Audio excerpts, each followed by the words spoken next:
This week, I watched the video How to Reinvent Yourself in 2025, and it offered 8 stoic practices to implement in your life. The first was to treat the body vigorously. When you place a high demand on the body, that requires a lot of mental strength, and therefore you can handle and deal with hard things. The second was to get help. People all around you want to help you, but you have to be able to be willing and able to ask for that help in order to receive it. The third was to level up your reading practice. So many people nowadays barely read or only read fiction, and so they encourage individuals to read intentionally, especially nonfiction books, to help improve an aspect of their life. The fourth was daily walks. They encourage people to really walk with their thoughts, sit with their thoughts, and kind of offer some time to step away from the craziness of life. The fifth was to concentrate.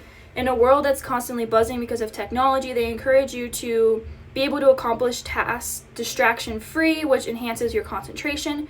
The sixth was to quit being a slave.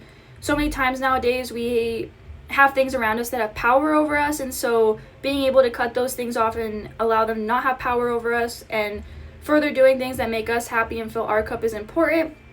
The seventh was stop trying to be perfect. They were describing how perfectionism is tied to not feeling enough, so being able to not be perfect will allow you to feel more, enough, and full within yourself.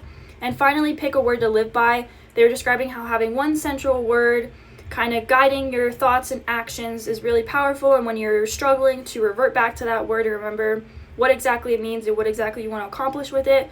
And so with that said, here is how I implemented the 8 stoic practices in my life this week, and I hope that you do the same in your own after watching what I did. For treating the body vigorously, I did not add any additional exercise elements because of how demanding soccer is, but what I did do was I finished every shower with a cold shower, and that really helped me grow in my mental strength and the ability to do hard things. For the second practice of getting help, I will admit I didn't do the best on this, so I hope to continue to work on this for the future. For reading more intentionally, I decided to pick up a nonfiction book that I've been wanting to read for a while. I'm starting this Thursday night, so we'll see how far I get in the book by Tuesday night. I got through 100 pages of my book, and I look forward to reading the rest. Just went on my first walk. Currently on my second walk. Just completed my third walk. Just finished my walk for Sunday night, and here is the sunset. Absolutely gorgeous. On my walk for Monday, I just finished my last daily walk, and overall the walks have been one of my favorite practices that I've implemented so far. I really enjoy just getting 10 to 15 to 25 minutes just to move my body, not vigorously, especially with how intense soccer is getting, and just being able to walk around and not have to think about what I'm going to do next or what I have to get to or any of those things. It was super nice just to focus on myself. And something I also enjoyed was I either called somebody or listened to a podcast while I was walking, so it was kind of nice to multitask without feeling stressed.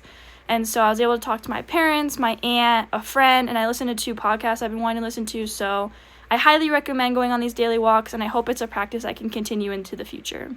For the practice of concentrating more, what I did was when I was studying or taking my notes, I set up my phone and recorded a time lapse, and this really helped me stay focused on what I was doing, and I was able to accomplish a lot more, and I highly recommend doing this because watching the video back is pretty cool and awesome as well. The 5th practice of trying not to let things have power over you, I really focused on these past couple days doing things that I really enjoyed and not feeling like I have to do other things just to do them or just because other people want me to do them, and I think that really helped me fill my own cup these past couple days, especially with the semester getting so crazy. And I highly recommend taking this practice in your own life and just focusing on doing things that make you happy, like we always say, and really focusing on what fills your cup and not doing things just to do them that empty your cup. Working on not being a perfectionist, I had to create a cup for work as a waitress, and so it is not perfect, but it still looks good. And yes, I did unstick and restick some stickers, but after a few, I was like, okay, we're just going with it. So some progress was made.